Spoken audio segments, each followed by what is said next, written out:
अस्सलाम वालेकुम। आज हम लोग बात करेंगे साइबर क्राइम के बारे में। देखिए, साइबर क्राइम कहते हैं कोई भी इलीगल एक्टिविटी जिसमें कंप्यूटर इन्वॉल्व हो, जिसमें कोई डिजिटल टेक्नोलॉजी इन्वॉल्व हो, कोई डिजिटल डिवाइस इन्वॉल्व हो, कोई कंप्यूटर नेटवर्क इन्वॉल्व हो। ठीक है ना? तो इन तमाम चीज़ों की मदद से कोई भी इलीगल एक्टिविटी जो है उसके लिए लफ्ज़ इस्तेमाल होता है साइबर क्राइम का।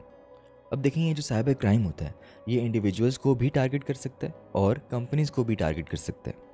टिपिकली जो अटैकर्स होते हैं वो बिजनेसेस वगैरह को टारगेट करते हैं फाइनेंशियल गेन के लिए, किसी को ब्लैकमेल करने के लिए, एक्सटॉर्शन के लिए। ठीक है? और बाज़ का साइबर क्राइम को हैरेसमेंट के लिए भी इस्तेमाल किया जाता है, एक्सटॉर्शन के लिए भी इस्तेमाल किया जाता है, मनी लॉन्ड्रिंग के लिए भी इस्तेमाल किया जाता है, हैकिंग के लिए इस्तेमाल किया जाता है। ज़्यादातर जो मेन मकसद होता है साइबर क्राइम का वो फाइनेंशियल गेन होता है, लेकिन ऐसा नहीं कि साइबर क्राइम जो है वो सिर्फ फाइनेंशियल गेन तक ही महदूद है। साइबर क्राइम के पीछे मुख्तलिफ़ किस्म के पर्पसेस हो सकते हैं, मुख्तलिफ़ किस्म के मकासद हो सकते हैं। ठीक है ना? बहुत ही आसान लफ्ज़ों में वो क्राइम्स जिसमें कंप्यूटर टेक्नोलॉजी इन्वॉल्व होती है, कोई डिजिटल टेक्नोलॉजी इन्वॉल्व होती है, इंटरनेट इन्वॉल्व होता है, कोई भी डिजिटल डिवाइस इन्वॉल्व होता है क्राइम्स कमिट करने के लिए, कोई इलीगल एक्ट करने के लिए, उस एक्टिविटी के लिए लफ्ज़ इस्तेमाल होता है साइबर क्राइम का। तो देखें, ये जो साइबर क्रिमिनल्स होते हैं इनके पास बड़ी स्किल्स होती हैं, इनके पास सोफिस्टिकेटेड नॉलेज होती है, इनके पास हैकिंग स्किल्स होती हैं, इनके पास नॉलेज होती है कि जी किस तरह से वायरसेस क्रिएट किए जाएँ, किस तरह से किसी के कंप्यूटर सिस्टम को डिसरप्ट किया जाए, किस तरह से किसी के कंप्यूटर नेटवर्क की वीकनेस को एक्सप्लॉइट किया जाए। और ये कंपनीज़ को, इंडिविजुअल्स को, बड़ी बड़ी इकोनॉमीज़ को मिलियंस ऑफ रुपीज़ का लॉस करा सकती हैं। और देखें, कंपनीज़ के अलावा भी, बड़ी बड़ी इकोनॉमीज़ के अलावा भी ये इंडिविजुअल्स को भी टारगेट करते हैं। अब देखें, इसमें ये जो इंडिविजुअल्स होते हैं उनको किस तरह से टारगेट किया जा सकता है। देखें, हो सकता है कि जी कोई इंडिविजुअल हो जिसको साइबर थ्रेट्स मिलती हों डेली बेसिस पे, उसे कोई वो साइबर स्टॉकिंग का शिकार हो, वो साइबर बुलिंग का शिकार हो, या फिर कुछ कुछ ऐसे भी होते हैं जो कि आइडेंटिटी थेफ्ट का शिकार होते हैं। अब देखें, साइबर क्राइम की काउंटलेस एग्जांपल्स हैं, उसकी बेतहाशा किस्म की मिसालें हैं, जिनमें से कुछ को अभी हम बारी बारी करके एक्सप्लोर करेंगे। ये जो साइबर क्रिमिनल्स होते हैं, हो सकता है कि जी ये किसी किस्म का वायरस डिज़ाइन करें, कोई वायरस डेवलप करें, वो किसी के कंप्यूटर सिस्टम में फीड कर दें, जिसकी वजह से उसके कंप्यूटर सिस्टम को, उसके कंप्यूटर नेटवर्क को डैमेज किया जाए, उसे डिस्ट्रॉय किया जाए, किसी ज़रूरी इन्फॉर्मेशन को, किसी ज़रूरी डाटा को डिस्ट्रॉय कर दिया जाए। ठीक है? और इसके अलावा हैकिंग की जा सकती है, किसी के कंप्यूटर सिस्टम में अनऑथराइज तरीके से एक्सेस ले लेना और उसमें से प्राइवेट इन्फॉर्मेशन को स्टील करना। ठीक है? प्राइवेट इन्फॉर्मेशन को चोरी करना। और इसके अलावा दूसरे मुख्तलिफ़ किस्म के क्राइम्स को भी साइबर क्राइम की मदद से किया जा सकता है, जैसे कि चाइल्ड पोर्नोग्राफी है। ठीक है ना? जो पीडोफाइल्स होते हैं वो इंटरनेट को अब्यूज़ करके, वो टेक्नोलॉजी को अब्यूज़ करके चाइल्ड पोर्नोग्राफी फैलाते हैं और उसके थ्रू इलीगल प्रॉफिट्स अर्न करते हैं। देखिए, बहुत ही आसान लफ्ज़ों में, जैसे जैसे टेक्नोलॉजी एडवांसमेंट हो रही है, जैसे जैसे नई नई चीज़ें आ रही हैं, कंप्यूटर्स हैं, इंटरनेट हैं, वो वक्त के साथ साथ एडवांस होते जा रहे हैं। तो इसी एडवांसमेंट के साथ साथ एक नए टाइप ऑफ क्राइम का भी ट्रेंड बढ़ते चला जा रहा है, जिसका नाम है साइबर क्राइम। अब साइबर क्राइम जो है वो एक तरह से इलेक्ट्रॉनिक क्राइम होता है। ठीक है? क्यों? क्योंकि उसमें डिजिटल डिवाइसेस इन्वॉल्व होते हैं, उसमें डिजिटल टेक्नोलॉजी इन्वॉल्व होती है। तो उसके लिए आप इलेक्ट्रॉनिक क्राइम का लफ्ज़ भी इस्तेमाल कर सकते हैं।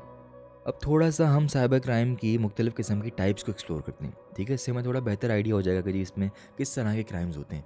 तो सबसे पहले एक्सप्लोर करते हैं फ़िशिंग का कॉन्सेप्ट। फ़िशिंग क्या होती है? देखिए, फ़िशिंग वो क्राइम होता है जिसमें एक क्रिमिनल जो होता है वो जिस किसी भी इंडिविजुअल को टारगेट करता है, जो भी उसका विक्टिम होता है, उसकी पर्सनल इन्फॉर्मेशन को टारगेट करता है। मिसाल के तौर पे उसकी क्रेडिट कार्ड की इन्फॉर्मेशन, उसका सोशल सिक्योरिटी नंबर। ठीक है? इस तरह की इन्फॉर्मेशन को, इस तरह की पर्सनल इन्फॉर्मेशन को वो ऑब्टेन करने की कोशिश करता है इलीगल मेथड्स के थ्रू। और वो किस तरह से उसकी इस इन्फॉर्मेशन को एक्वायर करता है? वो अपने आप को एक लेजिटिमेट कंपनी ज़ाहिर करता है। ठीक है? और इस तरीके से वो उसको यकीन दिलाता है कि जी वो जहाँ पे अपनी ये इन्फॉर्मेशन जिस कंपनी के साथ शेयर कर रहा है वो एक लेजिटिमेट कंपनी है। लेकिन वो सिर्फ ज़ाहिरी तौर पे एक कंपनी नज़र आती है, हकीकत में वो एक साइबर क्रिमिनल होता है। अब देखें, हो सकता है कि वो जो साइबर क्रिमिनल है वो उसे ईमेल्स भेजे, उसे इंस्टेंट मैसेजेस करे, किसी कंपनी का एम्प्लॉय बन के, किसी कंपनी का नुमाइंदा बन के। ठीक है? और उसके बाद वो जो विक्टिम है वो उस वेबसाइट को विज़िट करे, जो कि यूजुअली उसे बहुत लेजिटिमेट लगेगी, बहुत ही सेफ़ लगेगी।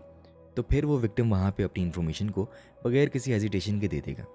तो उसके बाद वो जो क्रिमिनल है वो उस इन्फॉर्मेशन को, जो कि उसने उस विक्टिम से इलेजिटिमेट तरीके से गेन की है, एक तरह से चुराई है, वो उसका मिसयूज़ करेगा।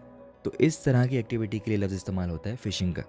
और उसके अलावा ऑनलाइन किसी को स्टॉक करना, ये भी एक साइबर क्राइम है। ये साइबर स्टॉकिंग भी कहलाती है, ऑनलाइन स्टॉकिंग भी कहलाती है। उसमें क्या होता है कि जो साइबर क्रिमिनल होता है वो किसी इंडिविजुअल को ऑनलाइन स्टॉक करता है।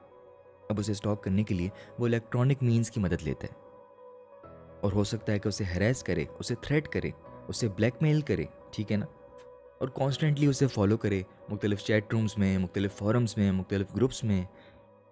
और हो सकता है कि जी वो जो स्टॉकर हो वो विक्टिम को थ्रेटनिंग ईमेल्स भेजे, उसे सोशल मीडिया साइट्स पे हैरेस करे, उसे थ्रेट्स भेजे, जिसके नतीजे में उसके विक्टिम में खौफ तारी हो जाए, वो थ्रेटन फील करे। तो इस तरह के क्राइम के लिए लफ्ज़ इस्तेमाल होता है साइबर स्टॉकिंग का या फिर ऑनलाइन स्टॉकिंग का, ठीक है। और ये एक साइबर क्राइम की टाइप है। और उसके अलावा साइबर क्राइम में क्रेडिट कार्ड फ्रॉड भी होता है। ये भी एक बड़ा कॉमन किस्म का साइबर क्राइम है, क्रेडिट कार्ड फ्रॉड, ठीक है ना। अब इसमें ये होता है कि जो क्रिमिनल होता है वो किसी की क्रेडिट कार्ड इन्फॉर्मेशन को चोरी कर लेता है और उससे फिर इलीगल तरीके से एक तो ऑब्टेन करके उसका मिसयूज़ करता है। अब होता यह है कि जब किसी के पास किसी की क्रेडिट कार्ड इन्फॉर्मेशन आ जाती है तो वो इंटरनेट पे कोई भी चीज़ बाय कर सकते हैं। अब देखिए आज के दौर में तो ये बड़ी कॉमन चीज़ है ना कि ऑनलाइन जाके कोई ना कोई चीज़ परचेज़ करना, ऑनलाइन ख़रीदारी करना। तो कुछ कुछ ऐसी वेबसाइट्स होती हैं जिनकी सिक्योरिटी अच्छी नहीं होती। तो अगर कोई साइबर क्रिमिनल उस वेबसाइट को हैक कर लेता है तो बहुत सारे ऐसे लोग होते हैं जो कि इस तरह की वेबसाइट्स पे अपनी क्रेडिट कार्ड इन्फॉर्मेशन शेयर करते हैं ताकि वो कोई ना कोई चीज़ परचेज़ कर सकें। तो अगर उसकी सिक्योरिटी वीक होगी और किसी के क्रेडिट कार्ड की इन्फॉर्मेशन कोई साइबर क्रिमिनल इस इलीगल तरीके से ऑब्टेन कर लेता है तो फिर वो इंटरनेट पर उसका बाकायदा मिसयूज़ कर सकता है, ठीक है ना। वो कोई भी चीज़ इंटरनेट पे परचेज़ कर सकता है। तो ये क्रेडिट कार्ड फ्रॉड भी एक साइबर क्राइम की एग्जांपल है। अब हम आगे बढ़ते हैं और बात करते हैं सॉफ्टवेयर पायरेसी के बारे में। सॉफ्टवेयर पायरेसी क्या होती है? देखें, जब भी कोई क्रिमिनल किसी सॉफ्टवेयर को इलीगली ऑब्टेन करता है, ठीक है, या फिर उसे इलीगल तरीके से डिस्ट्रीब्यूट करता है, इलीगल तरीके से दूसरों में बांटता है उस प्रोग्राम को बगैर उसके पैसे दिए, बगैर उसकी पेमेंट किए, तो इसके लिए लफ्ज़ इस्तेमाल होता है सॉफ्टवेयर पायरेसी का, ठीक है। ये बहुत ज़्यादा कॉमन प्रैक्टिस है, ये कोई नई चीज़ नहीं है, काफ़ी सालों से हो रही है। जब से टेक्नोलॉजी आई है मेरे ख्याल से तब से ये चीज़ हो रही है। ये डीवीडीज़ में भी होती है, मूवीज़ में भी होती है, मुख्तलिफ़ किस्म की एप्लीकेशंस में होती है और हर तरह के सॉफ्टवेयर्स में होती हैं। आप आज की तारीख में अगर यूट्यूब पे जाएँ और कोई भी वहाँ पे दुनिया जहाँ का आप सॉफ्टवेयर लिखें तो आपको उसका एक बाकायदा ट्यूटोरियल मिलेगा कि जी इसको इस तरह से फ़लानी वेबसाइट से डाउनलोड करें। वहाँ पे उसका क्रैक भी अवेलेबल है, उसका सीरियल नंबर भी अवेलेबल है, ठीक है। बाकायदा एक कीचेन आपको मिलेगी जिसको आप इंस्टॉल करेंगे, आपको फिर वो सीरियल नंबर वगैरह प्रोवाइड करेगी। और वो एक तरह से वो जो डिस्ट्रीब्यूशन हुई है या आपको सॉफ्टवेयर की, ये इलीगल तरीके से हुई है, इसको पायरेसी कहते हैं। तो ये एक साइबर क्राइम है। और इसके अलावा किसी को ब्लैकमेल करना, किसी को कंप्यूटर टेक्नोलॉजी की मदद से, किसी डिजिटल डिवाइस की मदद से किसी को ब्लैकमेल करना भी एक साइबर क्राइम है। अब इसमें ये होता है कि जो क्रिमिनल होता है वो किसी बंदे को ब्लैकमेल करता है, उसे थ्रेटन करता है कि जी वो उसकी कोई पर्सनल इन्फॉर्मेशन जो है वो लीक कर देगा, कोई उसकी पर्सनल इन्फॉर्मेशन को ऑनलाइन अपलोड कर देगा। उसकी हो सकता है कि किसी की न्यूड फोटोग्राफ्स हों किसी के पास और वो उसे ब्लैकमेल कर रहा हो, उसे थ्रेटन कर रहा हो। और अनफॉर्चुनेटली ये भी एक बहुत ही कॉमन प्रैक्टिस है। अब क्योंकि उस क्रिमिनल ने कोई ना कोई चीज़ इलीगली ऑब्टेन करके आपको वो उस चीज़ से थ्रेटन कर रहा है, आपको उस चीज़ से ब्लैकमेल कर रहा है, तो हो सकता है कि जी वो आपसे मज़ीद फेवर्स मांगे या आपसे किसी किस्म की इन्फॉर्मेशन हासिल करे या आपसे किसी किस्म का फाइनेंशियल गेन ले ले। तो वो मुख्तलिफ़ तरीके से आपको ब्लैकमेल कर सकता है, आपको थ्रेट कर सकता है। और इसी तरह से टेक्नोलॉजी का इस्तेमाल करके अगर कोई शख्स किसी को ब्लैकमेल करता है तो ये भी साइबर क्राइम में आ जाता है। तो ये कुछ बहुत ही कॉमन किस्म की एग्जांपल्स हैं साइबर क्राइम के हवाले से। अच्छा, अब ये साइबर क्राइम की जो एग्जांपल्स हैं इनको आप 3 मुख्तलिफ कैटेगरीज में डिवाइड कर सकते हो, ठीक है। एक तो ये कैटेगरी है कि जी क्राइम्स अगेंस्ट पीपल, लोगों के अगेंस्ट क्राइम। अब उसमें साइबर हैरेसमेंट आ जाती है, स्टॉकिंग आ जाती है, डिस्ट्रीब्यूशन ऑफ चाइल्ड पोर्नोग्राफी आ जाती है, क्रेडिट कार्ड फ्रॉड आ जाता है, ह्यूमन ट्रैफिकिंग आ जाती है और इसके साथ साथ इसमें आइडेंटिटी थेफ्ट भी आ जाता है, ठीक है ना। अब दूसरी कैटेगरी है क्राइम्स अगेंस्ट प्रॉपर्टी। अब इसमें क्या होता है, देखिए इसमें किसी की प्रॉपर्टी के अगेंस्ट क्राइम होता है। मिसाल के तौर पे कंप्यूटर का इस्तेमाल करना किसी दूसरे के कंप्यूटर को हैक करने के लिए, फिर उसके अंदर जो उसकी इन्फॉर्मेशन है, उसका जो डाटा है, उसको डैमेज करना, उसको डिस्ट्रॉय करना या उसे चोरी करना, ठीक है। फिर उस इन्फॉर्मेशन को मिसयूज़ करना, हैकिंग करना, कंप्यूटर वैंडलिज्म करना और इसके अलावा कॉपीराइट इन्फ्रिंजमेंट करना, ठीक है ना, सॉफ्टवेयर पायरेसी करना, मूवीज़ की पायरेसी करना, ये तमाम चीज़ें जो हैं क्राइम्स अगेंस्ट प्रॉपर्टी में आ जाती हैं साइबर क्राइम के अंडर। और इसके अलावा तीसरी कैटेगरी है क्राइम्स अगेंस्ट गवर्नमेंट, गवर्नमेंट के अगेंस्ट क्राइम करना, ठीक है ना, किसी नेशन की सोवरेनिटी पे अटैक करना, इसमें साइबर टेररिज्म आ जाता है, साइबर वॉरफेयर आ जाता है। और उसके अलावा गवर्नमेंट से रिलेटेड जितनी भी कॉन्फिडेंशियल इन्फॉर्मेशन होती है जो मुख्तलिफ डेटाबेसेस में स्टोर हुई होती हैं, उनको अनऑथराइज तरीके से एक्सेस करना, उनका मिसयूज़ करना, गवर्नमेंट के सिस्टम्स को हैक करना, ठीक है ना। तो ये तमाम चीज़ें क्राइम्स अगेंस्ट गवर्नमेंट कहलाते हैं और ये भी साइबर क्राइम के अंदर आ जाते हैं।